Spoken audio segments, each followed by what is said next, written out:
IFM News. IFM News. IFM News. Lokal.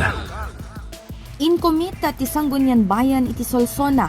Adag ito'y kat adaan iti makunkuna at teamwork.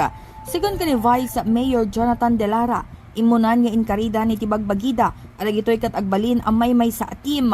Kinunana, agtitinulong da iti konseho para iti napinpintas pay apan nagserbi ti Solsona iti sumarsaruno nga aldaw. Ti commitment iti akat kas may isang team.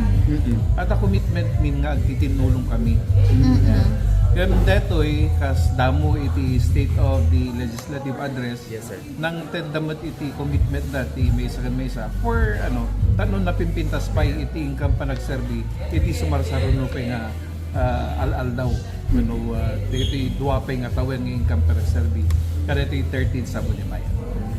May palagip ngay munan nga inbatad ti Vice Mayora an orornosa na ti konseho ti ili ita nga termino. Wenno kadetoy nga administrasyon na inayon na napaspaspas sa maipasa dagiti ordinansa kada resolusyon a maputara gaputa awanon iti mangkontra laket di para iti pagnamayan ti kakailyan. Inpanamnaman na nga ti sanggunyan bayan iti Solsona ket agbalin a boses dagiti umili ken maidanon dagiti kasapulanda nga insigida.